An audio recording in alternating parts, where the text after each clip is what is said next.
आपका पसंदीदा national news channel. Break के बाद एक बार फिर से आपका इस्तकबाल करते हैं। इस वक्त की बड़ी खबर का रुख कर लेते हैं। कर्नाटक में 2 असेंबली हलकों के लिए ज़िमनी इंतखाबात हो रहे हैं। आर नगर और सिरा असेंबली हलकों की ज़िमनी इंतखाबात पर वोटिंग हो रही है। दोनों असेंबली हलकों के लिए आज वोटिंग हो रही है। कोविड-19 के ज़ाब्ते के मुताबिक वोटिंग का सिलसिला जारी है।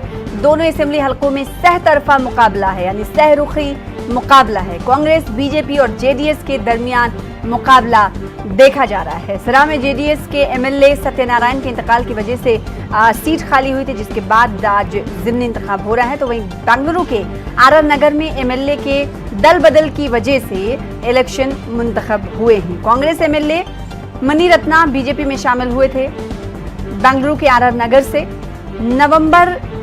10 नवंबर को, यानी जिस दिन बिहार असेंबली इंतखाबात के नतीजों का ऐलान होगा, उस दिन कर्नाटक की 2 असेंबली सीटों के इंतखाब का ऐलान, नतीजों का ऐलान होगा। तो इस वक्त की बड़ी खबर आपको दे रहे हैं। बिहार में असेंबली इंतखाबात हो रहे हैं, तो कई ऐसी रियासतें हैं जहां पर बाई इलेक्शन आज हो रहे हैं, जिनमें यूपी की 7 सीटें शामिल हैं, गुजरात की 10 सीटें शामिल हैं, एमपी की 28 सीटें शामिल हैं। तो वहीं कर्नाटक के 2 असेंबली सीटें शामिल हैं, जिन पर बाई इलेक्शन ज़िमनी इंतखाबात आज मुनक्किद हो रहे हैं। कोविड-19 के ज़ाब्ते के मुताबिक वोटिंग का सिलसिला कर्नाटक के 2 असेंबली सीटों पर भी जारी है। एक सीट उस वक्त के एमएलए के इंतकाल के बाद खाली हुई थी, तो दूसरी सीट यानी बेंगलुरु के आर नगर वाली असेंबली सीट एमएलए के दल बदल की वजह से, यानी उन्होंने दूसरी पार्टी में शमूलियत इख्तियार कर ली थी, जिसके बाद इलेक्शन आज मुनक्किद किए गए हैं, यानी ज़िमनी इंतखाब मुनक्किद किए गए हैं। नतीजों का ऐलान 10 नवंबर को होगा। हमारे साथ हमारे नुमाइंदे रऊफ अहमद हल्लुर जुड़ रहे हैं। इन 2 सीटों पर किस तरह से वोटिंग का अमल जारी है, जानेंगे। रऊफ, बताइएगा, इन 2 सीटों पर किस तरह से वोटिंग का अमल जारी है? क्या लोग वोटिंग के लिए पहुंच रहे हैं पोलिंग बूथ्स पर? दोनों असेंबली हलकों में वोटिंग का सिलसिला जारी है। हम देख रहे हैं कि 8 बजे के बाद से जो है वोटरों की तादाद बढ़ चुकी है। पोलिंग बूथ के बाहर लंबी कतारें देखने को मिल रही हैं और ये ज़िमनी इंतखाबात, जैसा कि बताया गया है कि यहाँ पर जो है 3 तरफा मुकाबला है। कांग्रेस, बीजेपी और जेडीएस के उम्मीदवारों के दरमियान इन दोनों असेंबली हलकों में, यानी सिरा असेंबली हलका और बेंगलुरु का आर नगर राजा राजेश्वरी नगर असेंबली हलका, जिसे आर नगर के नाम से जाना जाता है, यहाँ पर भी 3 पार्टियों के उम्मीदवारों के दरमियान मुकाबला जारी है। और हम देख रहे हैं कि ये दोनों इलेक्शंस रियासत की सियासत के लिए काफी अहम हो चुके हैं, चाहे वो कांग्रेस के लिए हों, बीजेपी के लिए हों या जेडीएस के लिए हों। तीनों पार्टियों के लिए ये इलेक्शन, ये ज़िमनी इंतखाब अना का मसला बना हुआ है। जिस तरह से यहाँ पर शिद्दत के साथ मुहिम चलाई गई, कैंपेनिंग हुई और तमाम बड़े लीडर, रियासत के तमाम बड़े लीडर इस ज़िमनी इलेक्शन की इंतखाबी मुहिम में शामिल हुए और अब वोटरों को अपनी जानिब खींचने की, राग़िब करने की पुरजोर कोशिशें की। और अब जबकि ये वोटिंग का सिलसिला जारी है, तो देखना ये होगा कि किस अंदाज में यहाँ पर शाम तक जो वक्त दिया गया है, 6 बजे का जो वक्त दिया गया है, इस दौरान कहाँ तक यहाँ पर पोलिंग होती है, किस तरह कितनी परसेंटेज के हिसाब से कितनी पोलिंग यहाँ पर होती है, ये तमाम चीजें देखने की बात होंगी। बहरहाल ये बेंगलुरु के आर नगर और सिरा में वोटिंग का सिलसिला इस वक्त जारी है। जी, तो दोनों सीटों पर असेंबली हलकों के ज़िमनी इंतखाबात मुनक्किद किए जा रहे हैं। सुबह 8 बजे के बाद कहा जा रहा है कि वोटर्स की तादाद में इजाफा देखने को मिल रहा है। हमारे नुमाइंदे रऊफ अहमद हल्लुर मजीद तफसीलात बता रहे हैं किस तरह का मुकाबला है इन दोनों सीटों पर, इस पर भी उन्होंने रोशनी डाली। फिलहाल बेहद शुक्रिया अदा करना चाहेंगे रऊफ, आगे भी आपसे रब्ता कायम करते रहेंगे।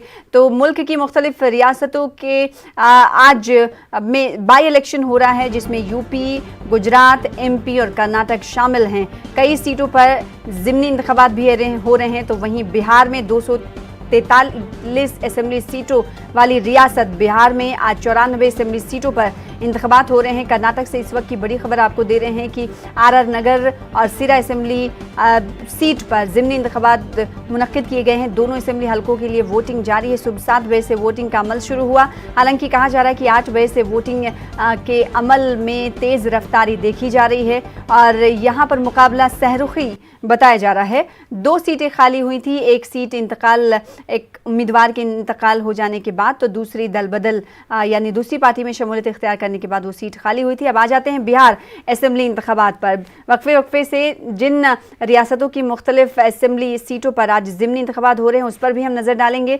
तो वहीं बिहार असेंबली इंतखाबात की अगर हम बात करेंगे, यहाँ पर यह वाज़ेह कर देना ज़रूरी है कि बिहार में असेंबली इंतखाबात हो रहे हैं, बल्कि मुल्क की मुख्तलिफ रियासतों में आज बाई इलेक्शन भी हो रहा है। यानी जो सीटें खाली हुई थी मुख्तलिफ रियासतों में उस पर ज़िमनी इंतखाब मुनक्किद किया जा रहा है। जो मुख्तलिफ सीटें हैं और मुख्तलिफ उनकी तादाद हैं। एक बार फिर से आ जाते हैं बिहार असेंबली इंतखाबात पर, क्योंकि बिहार में 243 असेंबली सीटें हैं। दूसरे मरहले के तहत आज 17 अजला के 94 सीटों पर इंतखाबात हो रहे हैं। आवाम में जोशो खरोश दिखाई दे रहा है, क्योंकि आज आवाम का दिन है। वोटर्स ने अपने लीडरान को इंतखाबी तशहीर में बहुत सुना, उन्होंने मूड बना लिया है। आज जब वो पोलिंग बूथ्स पर पहुंच रहे हैं तो अपने अपने इलाके का मुद्दा उनके जहन में है और उन्हीं तमाम मुद्दों पर वो आज वोट कास्ट करने पहुंच रहे हैं पोलिंग बूथ्स पर। आज जमहूरियत के जश्न में शामिल होने के लिए न्यूज़ 18 उर्दू भी लगातार आपसे अपील कर रहा है। आप जमहूरियत के जश्न में शामिल हों, वोट कास्ट करने के बाद अपने वोट कास्ट करने की सेल्फी खींचें और हम तक भेजें। आपको हम अपने टीवी स्क्रीन पर जगह देंगे, यानी आपकी तस्वीर हम आपको दिखाएंगे अपने नाज़रीन तक। हो सकता है कि आपकी वो तस्वीर दूसरों के लिए इंस्पिरेशन बन जाए और वो भी अपने घरों से निकलकर पोलिंग बूथ्स पर पहुंचे। वहीं इस बार का इंतखाब भी दिलचस्प इस मानों में है कि अगर आपको कोई उम्मीदवार पसंद नहीं आता है तो आप नोटा का बटन दबा सकते हैं, यानी नन ऑफ द अबव। आपको कोई उम्मीदवार पसंद नहीं आपके इलाके का, लेकिन आप अपने हक़ राय दही का इस्तेमाल ज़रूर करें। अगर आप नोटा का बटन दबाते हैं तो इससे ये अंदाज़ा होता है कि आप अपने इलाके में किसी भी उम्मीदवार को पसंद नहीं करते हैं, तो ये भी राय जाना इलेक्शन कमीशन के नज़दीक काफ़ी अहम हो जाता है। न्यूज़ 18 उर्दू पल पल की अपडेट आपको बता रहा है, क्योंकि कई ऐसे मकाम हैं जहाँ के ताल्लुक से हमें खबर मिली कि वहाँ पर अभी भी पोलिंग का अमल शुरू नहीं हुआ है। लोग दुश्वारियों में मुब्तला होते हुए देखे गए, क्योंकि वोट कास्ट करने के लिए वो पहुंचे हैं लेकिन वोट कास्ट नहीं हो पा रहा है। तो कई ऐसे मकामात हैं जहां पर ख़ास नज़्म सोशल डिस्टेंसिंग का देखा गया, स्क्रीनिंग का भी ख़ास नज़्म देखा गया। और पोलिंग बूथ बिहार विधानसभा चुनाव का दूसरा चरण है और आज पटना जिले के 9 विधानसभा क्षेत्रों में मतदान की प्रक्रिया लगातार जारी है। इस वक्त हम जिला निर्वाचन पदाधिकारी के नेतृत्व में जो नियंत्रण कक्ष बनाया गया है वहां पर मौजूद है और देखिए ये तस्वीर यहाँ पर किस कदर जो उनके सबॉर्डिनेट्स हैं उनकी मदद से वो पल पल की जानकारी ले रहे हैं, जो इन्फॉर्मेशन वो कलेक्ट कर रहे हैं। और एक सुखद तस्वीर ये है कि न्यूज़ 18 के माध्यम से जो इन्फॉर्मेशन है वो कलेक्ट किया जा रहा है। तमाम जो अधिकारी हैं वो फ़ोन के माध्यम से हर मतदान केंद्र की जानकारी ले रहे हैं और इसके अलावा जो न्यूज़ 18 है उनसे इसके माध्यम से भी कई तरह की जानकारियां कलेक्ट की जा रही हैं। खुद डीएम कुमार रवि जो हैं वो यहां पर मौजूद हैं और मतदान की प्रक्रिया शुरू होने के साथ ही वो वहां पहुंच गए थे। उनके साथ पूरी अधिकारियों की टीम लगी हुई है और आप देख सकते होंगे तस्वीरों में किस कदर यहाँ कोविड-19 का ये दौर है और सोशल डिस्टेंसिंग को किस तरह मेंटेन करते हुए और जो मास्क है उसको भी कई लोगों ने लगा रखा है। तो जाहिर सी बात है जो अहमियत है कंट्रोल रूम की वो समझी जा सकती है। कई मतदान केंद्रों पर ईवीएम खराब होने की जानकारी मिली थी, तत्काल उसे दुरुस्त किया गया न्यूज़ 18 के माध्यम से जो इन्फॉर्मेशन मिला है। और अभी क्या स्थिति और किस तरीके से चुनाव की प्रक्रिया चल रही है हम इस पर बात कर लेते हैं। हमारे साथ जिलाधिकारी कुमार रवि हैं। सर, किस तरह की जानकारी मिल रही है, जो फीडबैक है क्या सारे डिस्ट्रिक्ट से 9 विधानसभा क्षेत्रों में किस तरह की जानकारी है? अभी जो सूचना प्राप्त हो रही है कंट्रोल रूम में, सभी जगहों पर मतदान प्रारंभ हो गया है और शांतिपूर्वक मतदान चल रहा है और काफ़ी संख्या में मतदाता वहाँ खड़े हैं और प्रशासन का विशेष प्रयास है कि सोशल डिस्टेंसिंग के साथ लोग खड़े हों और एक सुरक्षित वातावरण में मतदान की प्रक्रिया हो रही है। कई मतदान केंद्रों से कुछ जानकारी मिली ईवीएम मशीन खराब होने की, तो वहाँ दुरुस्त करे से फुलवारी में कई जगहों पे इस तरह की जानकारी आई है। बहुत ही कम ऐसी संख्या है, लेकिन जहाँ भी जानकारी ऐसी मिल रही है ईवीएम को ठीक कर दिया जा रहा है या फिर उसको चेंज भी किया जा रहा है। मॉक पोल के दौरान लगभग ऐसे 2 दर्जन ऐसे मतदान केंद्र थे जिसमें ईवीएम खराब होने की सूचना थी, उस सभी को ठीक करके सभी जगहों पर मतदान प्रारंभ कर दिया गया। स्वतंत्र और निष्पक्ष चुनाव कराने के लिए आप लोग कटिबद्ध हैं, लोगों से क्या अपील करेंगे आप? लोगों से यही अपील है कि इतनी सारी व्यवस्था जब जिला प्रशासन ने की है और कोविड-19 को देखते हुए वहाँ पर विशेष रूप से सोशल डिस्टेंसिंग अनुपालन कराने के लिए और जो कोविड किट है वो भी दिया गया है, मतदाताओं को भी थर्मल स्क्रीनिंग से होकर गुजरना पड़ रहा है और साथ में उनको हैंड सैनिटाइजर भी दिया जा रहा है, ग्लव्स भी दिया जा रहा है। तो इतनी सारी व्यवस्था है तो आप मतदान केंद्र पर पहुंचे और अपने मताधिकार का उपयोग करें और लोकतंत्र के उस उत्सव को सफल बनाएं। फर्स्ट फेज में जिस तरीके से पोलिंग हुई थी, क्या लगता है परसेंटेज ऑफ वोटिंग जो है उसी तरीके से फिर रहने वाला? अभी तक जो ट्रेंड दिख रहा है उसके हिसाब से तो निश्चित रूप से उत्साहवर्धक है और वो बढ़ने की उम्मीद है। बहुत बहुत धन्यवाद बात करने के लिए न्यूज़ 18 से। कुमार रवि, जिलाधिकारी पटना, 2 टूक शब्दों में इन्होंने कहा कि जिस तरीके से जो समस्याएं आई थी उनका निवारण कर लिया गया है और उन्होंने लोगों से अपील की है कि अधिक से अधिक संख्या में मतदान केंद्रों पर वो टर्न अप हों और अपना वोट कास्ट करें ताकि परसेंटेज ऑफ वोटिंग है। चूंकि कोविड-19 का ये दौर जरूर है, लेकिन जिस तरीके से इंतजाम किए गए हैं वैसे में जो वोटर्स हैं उन्हें किसी तरह की तकलीफ नहीं होगी। तो आपका ये अधिकार भी है और आपका दायित्व भी बनता है कि आप मतदान केंद्रों पर पहुंचें और अधिक से अधिक संख्या में अपना वोट कास्ट करें। कैमरा पर्सन मनोज के साथ संजय कुमार, न्यूज़ 18 पटना। तो मुख्तलिफ पोलिंग स्टेशंस पर कंट्रोल रूम से नजर रखी जा रही कि किस तरह से वोटिंग का अमल जारी और सारी है और कहां पर रखना अंदाजी हुई है उसे दूर करने की भी कोशिश। कंट्रोल रूम पटना में जो बनाया गया है उस पर इंतजामिया के बड़े अफसर मौजूद हैं और करीबी निगाह रखे हुए हैं। वहां से तफसीलात बता रहे थे हमारे नुमाइंदे। तो वक्तन फवक्तन हम आपको तस्वीर दिखा रहे हैं मुख्तलिफ पोलिंग स्टेशन की, मुख्तलिफ अजला की, जहाँ पर आवाम सोशल डिस्टेंसिंग का पालन करते हुए, अमल करते हुए देखे जा रहे हैं। स्क्रीनिंग, थर्मल स्क्रीनिंग का भी खास नज़्म किया गया है। तो ग्लव्स और सैनिटाइजर और मास्क उन्हें दिए जा रहे हैं। तो कोरोना पैंडेमिक के दरमियान बिहार ऐसी रियासत है जो पहली रियासत बनती हुई दिखाई दे रही, जहां पर इंतखाब मुनक्किद कराए जा रहे हैं। दूसरे मरहले के तहत आज एक बार फिर से आपके नाज़रीन को बताते चलें कि 17 अजला के 94 सीटों पर इंतखाबात हो रहे हैं। अगर इन तमाम सीटों में से कोई एक सीट आपकी है तो आप भी अपने घरों से निकलें और वोट कास्ट करें। बज़ाहिर आपको अगर कोई उम्मीदवार नहीं पसंद है तो नोटा का बटन आप दबा सकते हैं और अपनी सेल्फी हम तक पहुंचाएं ताकि आपको हम अपने टीवी स्क्रीन पर जगह दे सकें। आपकी सेल्फी को हम नाजरीन तक पहुंचाएंगे। तो 17 असेंबली हलकों के लिए जो आज वोट कास्ट किया जा रहा है, 17 अजला माफ़ कीजिएगा, जिसमें 94 असेंबली सीट है। पटना की 9 असेंबली सीटें हैं जहां पर आज इंतखाब हो रहे हैं। तो वहीं अगर बात नीतीश कुमार के आबाई गांव नालंदा की करेंगे तो वहां पर 7 असेंबली सीट है जहां पर इंतखाबात आज हो रहे हैं। बड़े लीडर, सियासी लीडर भी पोलिंग बूथ्स पर पहुंच रहे हैं और वो अपने हक़ राय-दही का इस्तेमाल करते हुए दिखाई दे रहे हैं। 1463 उम्मीदवार आज दूसरे मरहले के तहत इंतखाबी अखाड़े में हैं, जिनकी किस्मत का फैसला आज ईवीएम में बंद हो जाएगा। ये इंतखाब जिस तरह से एनडीए और अजीम इत्तेहाद के लिए अहम है, तो वहीं कहीं ना कहीं नई सियासत, नए फ्रंट पर नई सियासत करने की कोशिश करने वाले इत्तेहाद के लिए भी अहम है, क्योंकि उनके लिए ये इलेक्शन एक नया फ्रंट और नई तस्वीर माना जा रहा है। जिस तरह से डेमोक्रेटिक फ्रंट बना तो वहीं पीडीए बना। ऐसे में देखना ये होगा कि इन पार्टियों को, इन अलायंस को कितना फ़ायदा होता है। वहीं महागठबंधन की अगर हम बात करेंगे, अजीम इत्तेहाद जो ज़ोर शोर से इंतखाबी तशहीर में मुब्तला रहा, कहीं ना कहीं तेजस्वी यादव ने नीतीश कुमार को बड़ी चुनौती दी है। तो ना सिर्फ तेजस्वी यादव बल्कि एलजेपी लीडर चिराग पासवान भी नीतीश कुमार के लिए मुश्किलें खड़े करते हुए दिखाई दे रहे हैं, क्योंकि लगातार वो जेडीयू पर हमलावर हैं। उन्होंने कहा कि वो प्रधानमंत्री यानी वजीर आजम नरेंद्र मोदी के हमरा हैं, साथ हैं। अगर सरकार बनती है तो बीजेपी के साथ वो चले जाएंगे, लेकिन वो जेडीयू के साथ कभी नहीं जाएंगे। वो तमाम पॉलिसियों पर निशाना साधते हुए पूरे इंतखाबात में देखे गए। सियासी लीडर भी पहुंच रहे हैं इंतखाबी अमल में हिस्सा लेने के लिए। वोट कास्ट करने के बाद वो उंगली का निशान, वोट का निशान दिखा रहे हैं। वोटिंग का निशान आप देख सकते हैं सियासी लीडरान की तरफ से पोलिंग बूथ का रुख किया जा रहा है और आवाम से अपील ये की जा रही है कि आप वोट कास्ट करें। तो 17 अजला की 94 सीटों पर क्या कुछ कह रहे हैं, सुन लेते हैं।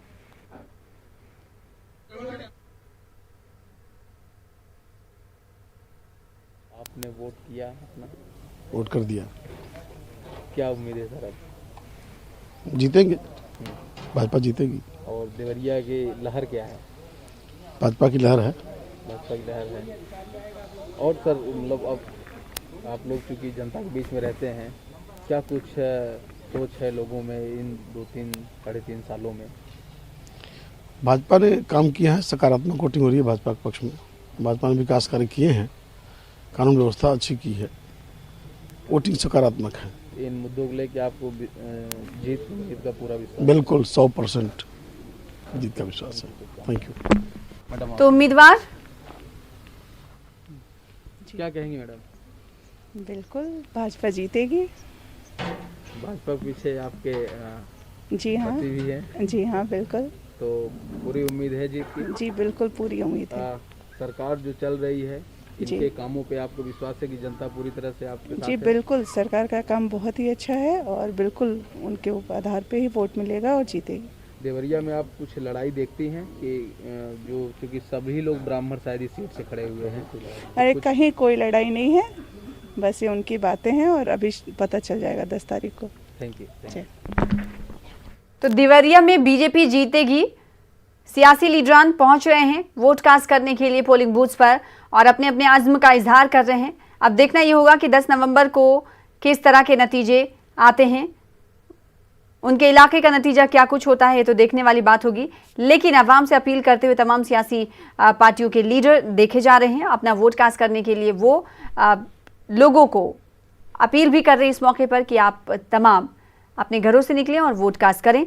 तो बिहार में दूसरे मरहले के तहत इंतखाबी अमल जोरों शोर से जारी है। हालांकि थोड़ी धीमी रफ्तार है कई मकामात पर, कुछ मकामात पर, और कुछ मकामात पर लंबी लंबी कतारें भी देखने को मिल रही हैं। तो ना सिर्फ बिहार में असेंबली इंतखाबात हो रहे हैं। फर्स्ट टाइम वोट किए हैं कि इसके पहले भी? फर्स्ट टाइम मेरा वोट है। First time.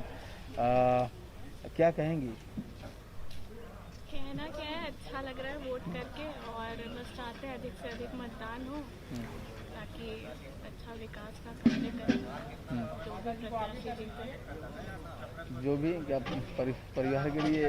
परिवार के लिए तो है ही जो भी लेकिन बहुत अच्छा है। तो वोट कास्ट करने के बाद अवाम रद्दमल का इजहार कर रहे हैं। हालांकि उनकी आवाज़ हम तक नहीं पहुंच पाई और लगातार हम न्यूज़ 18 उर्दू ये दिखा रहा है कि किस तरीके से वोटिंग का अमल जारी है कई मकामात पर, क्योंकि ख़वातीन सुबह का वक्त है तो ख़वातीन ये चाहती हैं कि अपना काम काज उससे वो फारिग हों और उसके बाद वोट कास्ट करने के लिए पहुँचे। इसी तरह की तस्वीरें भी सामने नज़र आ रही हैं। लेकिन इक्का दुक्का कुछ ऐसे मकामात देखे गए जहाँ पर पोलिंग धीमी रफ्तार से जारी। कुछ मकामात से ऐसी भी खबरें मौसूल हुई जहाँ पर ईवीएम में खराबी की वजह से वोटिंग का अमल शुरू नहीं हो पाया। 1 से 1.5 घंटे के बाद वोटिंग का अमल शुरू हो पाया। आवाम को दुश्वारियों का सामना है। इस बीच जहां एक तरफ बिहार में असेंबली सीटों पर आज 94 असेंबली सीटों पर इंतखाबात हो रहे हैं, तो वहीं अगर ज़िमनी इंतखाबात की बात करेंगे तो कई रियासतें हैं जहां पर ज़िमनी इंतखाबात बाई इलेक्शन हो रहे हैं। इसी कड़ी में झारखंड में भी असेंबली ज़िमनी इंतखाबात मुनक्किद हुए हैं। 2 सीटों पर आज पोलिंग हो रही है। दुमका और बिरमू असेंबली हलकों में ज़िमनी इंतखाबात के तहत वोटिंग हो रही है। सिक्योरिटी के माकूल इंतजाम किए गए हैं। तो वहीं कोरोना गाइडलाइंस पर अमल करते हुए किस तरह से इंतजाम किए गए हैं ये भी हम अपने नुमाइंदे नौशाद आलम से जानने की कोशिश करेंगे। रुख कर लेते हैं झारखंड का, हमारे साथ हमारे नुमाइंदे जुड़ रहे हैं। नौशाद आलम, नौशाद, 2 सीटों पर जिस तरह से दिगर रियासतों में असेंबली चुनाव आज हो रहा है, उसी कड़ी में झारखंड में भी 2 सीटों पर आज असेंबली ज़िमनी इंतखाबात हो रहे हैं। किस तरह से वोटिंग जारी है बताइएगा। क्या कोरोना के गाइडलाइंस पर अमल किया जा रहा है पोलिंग बूथ्स पर? जी बिल्कुल सना, आपने बिल्कुल सही कहा कि कोरोना का माहौल है और पहली बार जो है ना कोरोना के माहौल में इस तरह से झारखंड में 2 असेंबली सीटों पे ज़िमनी इंतखाबात हो रहे हैं। बेरमो असेंबली हल्का है जो कि बोकारो जिला में पड़ता है और दूसरा दुमका असेंबली हल्का है। दुमका असेंबली हल्का जहां पे वजीर आला हेमंत सोरेन के भाई बसंत सोरेन हैं और उनका सीधा मुकाबला वहां की बीजेपी की जो उम्मीदवार हैं लुइस मरांडी, जो कि साबका हुकूमत में वो वजीर अक़लियती फलाह बहबूद थी, उनके दरमियान है। और यहाँ जो बेरमो असेंबली हल्का है वहां पे राजेंद्र सिंह, जो कि वो फौत हो जाने की वजह से वो असेंबली सीट खाली हुई थी, उनके साहबजादे हैं अनूप सिंह, उनके दरमियान बीजेपी के दरमियान सीधा मुकाबला है। दोनों जगहों पे जो है सुबह 7 बजे से वोटिंग का अमल जो है ना वो शुरू हुआ है और पुरअमन तरीके से इंतखाबात हो रहे हैं, वोटिंग हो रही है। काफी वो सिक्योरिटी के जो है इंतजाम किए गए हैं। लोगों के जो आमद का सिलसिला सुबह 7 बजे से पहले ही जो है ना बूथों पे देखा जाने लगा है। सोशल डिस्टेंसिंग के तहत जो है ना लोग खड़े हो रहे हैं, अपने कतार में दूरी बना करके खड़े हो रहे हैं। मास्क का जो है ना इस्तेमाल हो रहा है, वहाँ पे सैनिटाइजर का इस्तेमाल हो रहा है और बाज़ाब्ता जो है ना वो इस पे हिदायतनामा भी लिखे गए हैं। बेरमो से असेंबली हलके से जो कई जो मकामात हैं, जो बूथ हैं, वहाँ पे चंद जो है ना वो बूथ पे ईवीएम मशीन खराब होने की शिकायतें मिली हैं।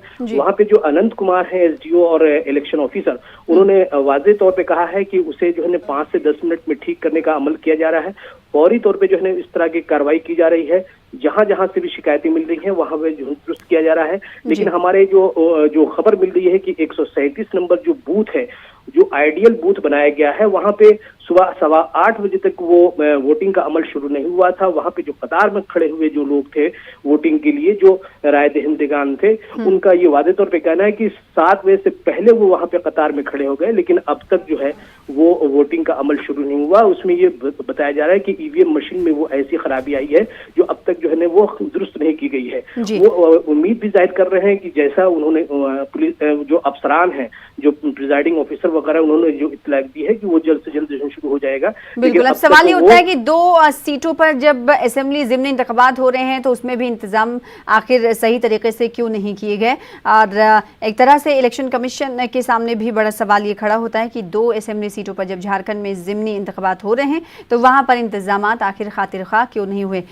नौशाद, जब हम कभी कहीं किसी इलाके में जब इंतखाबात हो रहे हैं तो उस इलाके के इशूज़ और अहम मसाइल की जानिब अगर नज़रसानी या फिर ध्यान या तवज्जो मबजूल ना करें तो ये सही नहीं होगा। अगर इलाके की हम बात करें, इन दोनों सीटों पर दुमका में और बेरमो में क्या अहम मसाइल हैं, क्या अहम मुद्दे हैं, मकामी मुद्दे क्या हैं, बताइएगा। जी बिल्कुल सना, देखिए पिछले जो इलेक्शन हुए थे 2019 में, इस दोनों असेंबली हलके में जो वहाँ पे जो उम्मीदवार थे, खासतौर से दुमका की बात करेंगे, जो साबका हुकूमत में बीजेपी की जो उम्मीदवार थी डॉक्टर लुइस मरांडी, वो जो है कामयाबी हासिल की थी और वो रिवायती तौर पे जो है झारखंड मुक्ति मोर्चा का वो सीट माना जाता था। लेकिन एक तरह से उन्होंने बड़ी कामयाबी हासिल की थी, लेकिन जो पिछले इंतखाबात थे उसमें वो जो है शिकस्त खा गई और इसकी यही वजह बताएगी कि वो अपने इलाके में वो तरक्की का जो काम है वो जो है बेहतर ढंग से वो नहीं कर पाई थी। इससे जो है वो वहाँ की जो आवाम है उन्होंने उन्हें बेदखल करने का काम किया था। अब चूंकि ज़िमनी इंतखाबात है और वो ज़िमनी इंतखाबात में फिर एक बार अपनी किस्मत आजमा रही हैं और ये उनकी कोशिश है कि जो सियासी जो तसख्खुश है वो जो है बरकरार रहे। और वहीं दूसरी तरफ हेमंत सोरेन चूंकि 2 सीटों पे वो चुनाव लड़े थे, वो दुमका से भी और बरहेट असेंबली हल्के से, तो अब दोनों पे उन्हें कामयाबी मिली थी और इस चुनावी जो ज़ाब्ता है उसके मुताबिक 1 सीट उन्हें खाली करना था, जिसकी वजह से वो सीट खाली उन्होंने किया और उस पर जो है असेंबली इंतखाबात हो रहे हैं। तो अब ये चूंकि इक़्तिदार में है और ये वजीर आला के भाई की वो सीट है, वहाँ पे वो अहम जो है ना वो उम्मीदवार की हैसियत से है, तो वहाँ पे जो इशूज हैं खासतौर से ये बता रहे हैं कि जब उनकी हुकूमत यहाँ पे कायम हुई तो वो लॉकडाउन और कोरोना के माहौल में वो बेहतर ढंग से वो काम नहीं कर पाए हैं। लेकिन जो उन्होंने काम किया है वो आवाम के मुफाद में किया है और यहाँ पे जो मुस्तहकम हुकूमत है उसमें पायदार बनाने के लिए मजीद जो है ना उस सीट पे भी जो है कामयाबी होनी चाहिए। और इसी वजह से वो वहाँ पे मुस्तकिल वहाँ पे कई जो है ना वज़रा भी और उसके अलावा ये जो वज़ीर आला खुद जो है ना वहाँ पे कैंप किए रहे हैं, क्योंकि वहाँ पे वही तशख़्ख़ुस का मामला था, वो बरकरार रखना एक हुकूमत के लिए की बड़ी शान की बात है कि वो जो है ना सीट को बरकरार रखा जाए। तो ये अवाम में किस तरह से जो है बेदारी आई है वहाँ पे, हालांकि ये देखा जाए कि बहुत ज्यादा जो है वो काम मुद्दे क्या है हो पाई है इस सरकार के आने के बाद, चूंकि वो कोरोना का माहौल था। वहीं दूसरी तरफ अगर बेरमो की बात करें तो राजेंद्र सिंह एक कांग्रेस के कद्दावर लीडर हुआ करते थे, साबिक वजीर भी रहे, लेकिन उनकी जो रहलत के बाद उनके जो साहबजादे हैं वो कोई जवान हैं और काफी जो है डायनेमिक माने जाते हैं और उन्होंने अपने कहीं भी जो है काम किया है स्टूडेंट लाइफ में भी। तो इस तरह से वहाँ पे एक ये है कि सिंपैथी का भी वोट उन्हें मिल सकता है, वहाँ पे आवाम जो है ना। इन दोनों सीटों पर मकामी मुद्दे क्या हैं नौशाद आलम? मकामी मुद्दे तो ज्यादातर यही देखा जाता है कि जो झारखंड की तश्कील के बाद जो वहाँ पे जो तरक्की होने चाहिए थे वो उस तरह से नहीं हो पाए। जो अभी भी जो देही इलाके हैं वहाँ पे बुनियादी सहूलियात की कमी है, वहाँ पे बिजली की हो, पानी की हो, सड़कें हो, लोगों की रिहाइश का इंतजाम हो, और खास तौर से जो बेरोजगारी का मसला है वो जो है ना संगीन मसला है। इसी वजह से यहाँ से बेशतर 7 लाख से 8 लाख की तादाद में लोग बैरून रियासतों को जो है वो रोजी रोटी की मुलाजमत के लिए वो जाते हैं। तो उस इलाके में भी बहुत सारे लोग ऐसे हैं कि मजदूर तबका है और वहाँ पे छोटे मोटे काम करके, काश्तकारी करके, मजदूर करके वो जो है जिंदगी गुजारते हैं, लेकिन उन्हें भी माकूल तौर पे वो उसकी उजरत नहीं मिलती है। तो इस वजह से बेरोजगारी वहाँ पे आम है। और तो ना सिर्फ बिहार बल्कि झारखंड में भी बेरोजगारी का मसला है। जिन 2 सीटों पर आज ज़िमनी इंतखाबात हो रहे हैं झारखंड के, दुमका और बेरमो में, मजीद तफसीलात बता रहे हैं हमारे नुमाइंदे नौशाद आलम। जुड़ने के लिए और तफसीलात देने के लिए बेहद शुक्रिया नौशाद आलम। तो झारखंड में 2 असेंबली ज़िमनी इंतखाबात 2 सीटों पर हो रहे हैं, जिसकी तफसीलात हमारे नुमाइंदे नौशाद आलम बता रहे थे। वहीं एक बार फिर से आ जाते हैं बिहार पर, क्योंकि बिहार में 243 असेंबली सीटें हैं और आज 17 अजला की 94 सीटों पर इंतखाब हो रहे हैं। इसका भी हम रुख करेंगे, लेकिन छोटे से ब्रेक के लिए रुकेंगे। ब्रेक के बाद जल्द लौटेंगे।